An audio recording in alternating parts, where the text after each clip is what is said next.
Hey everyone, welcome to another episode of the Sea Riding the Waves of Spinal Muscular Atrophy. So, today I want to speak about a few things. I got some notes here again. Have to take notes because there's so many things that go through my head. I cannot keep them in my head. Again, I'm a gerbil on a wheel, so I have to write stuff down.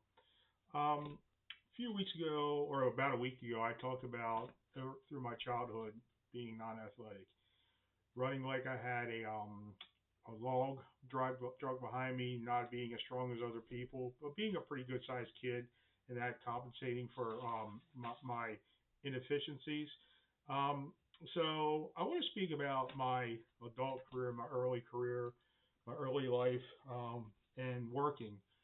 And I think this is where the effects of SMA started coming into play. I was always tired. Okay, when you're tired, you can't perform at the best. I was good at getting jobs and I was good at promoting myself.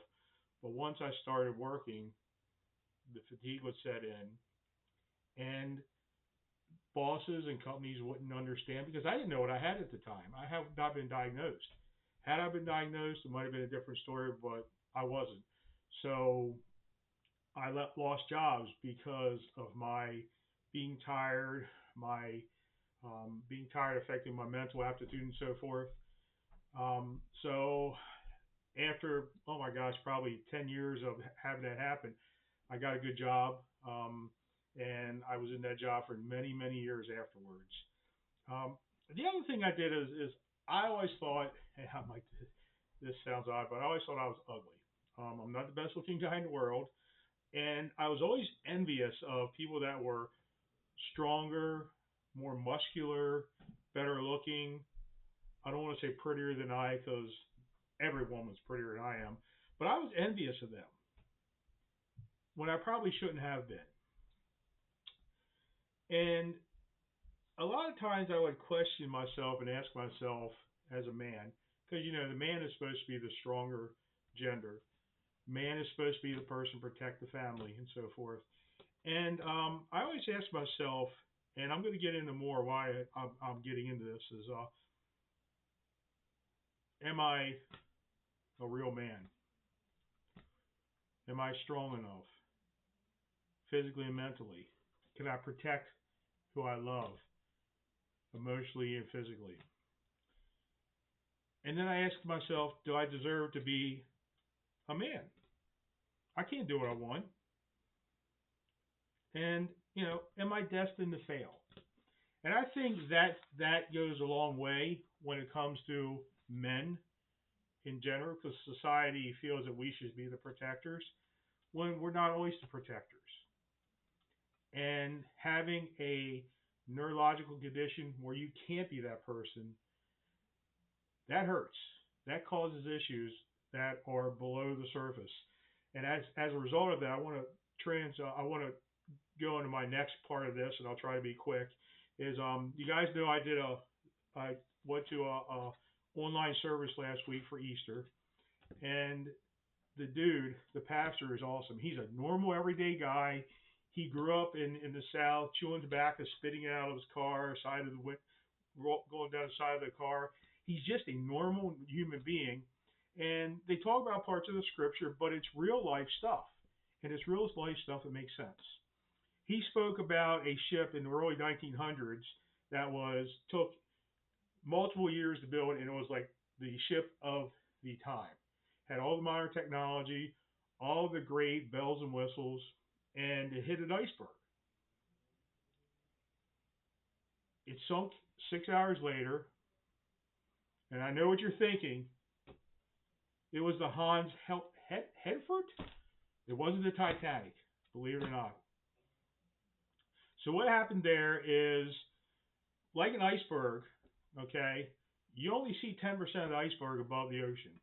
The other 90% is below the surface, and that's what's lurking. And the most important part of the iceberg is what's lurking. So think of this as life can be a shipwreck. On the surface, everything can be great, right? You're happy, you're cheery, rah, rah, rah, great, hey, hey, how you doing? Good to meet you, blah, blah, blah.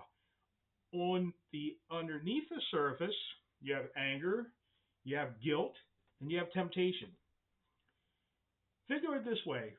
You have a pretty car, beautiful paint job, awesome, old car, okay? You get it painted, you're driving down the road, all of a sudden the engine conks out. The engine dies.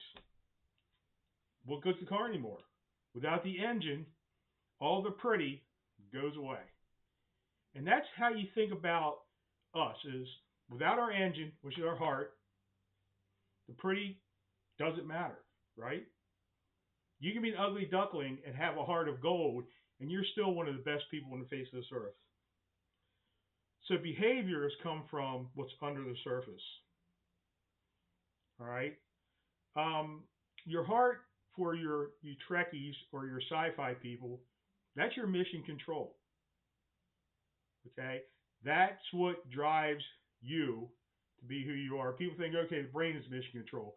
Without the heart, the brain won't function either, right? So the heart is your mission control. Words hurt.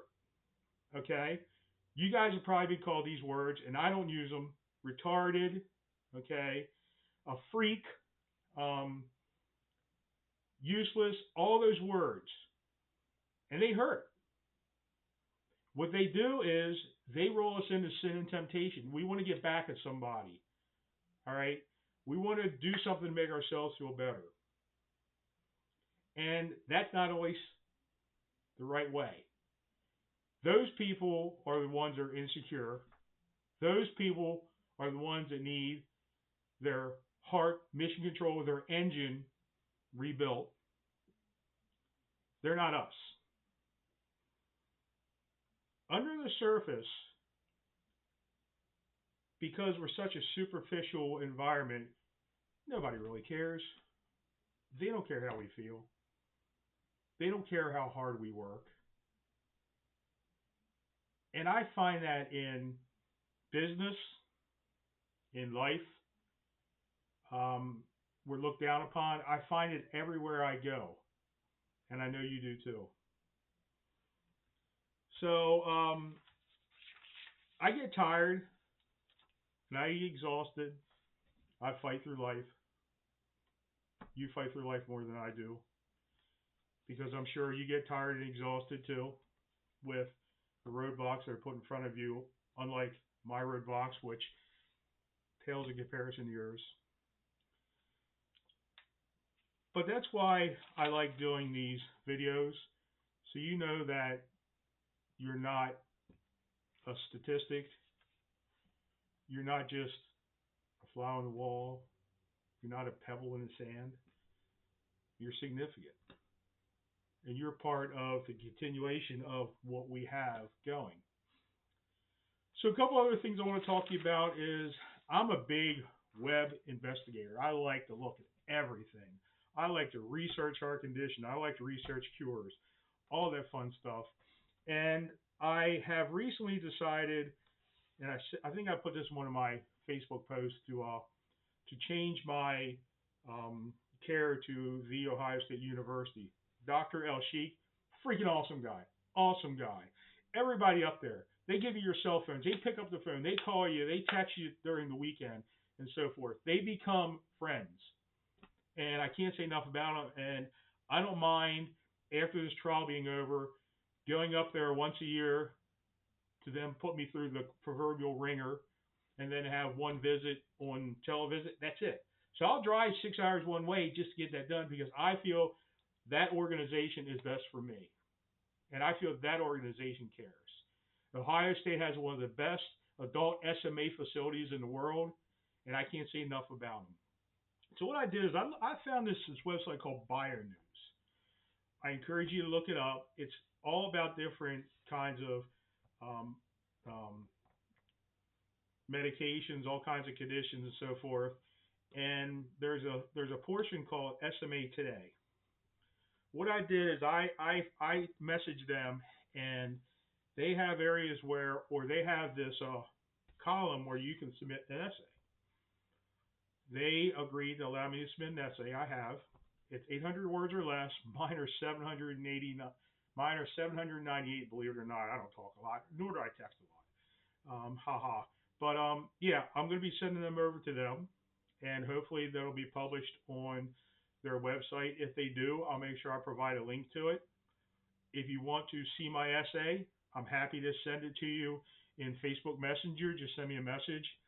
The other thing is, now that I'm changing doctors and facilities, Genentech has sent my new, I don't know what he is, I guess my care facilitator, asking me to share my experience about the Resby and what it's done for me, and I'm going to be doing that too.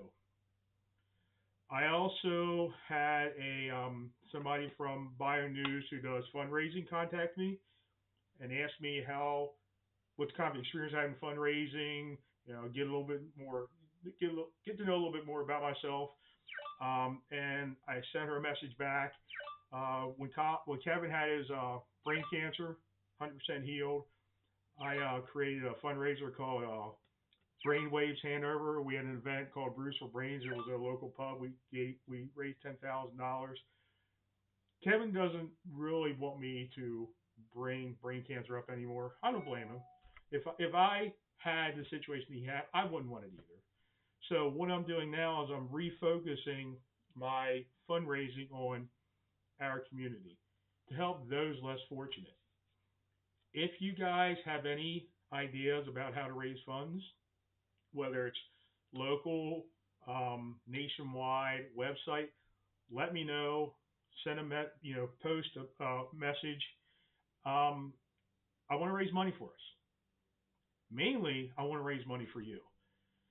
So I'm going to end it because I'm long-winded, and I think hopefully I said some things that hit home, and I hopefully that I'm conveying a reoccurring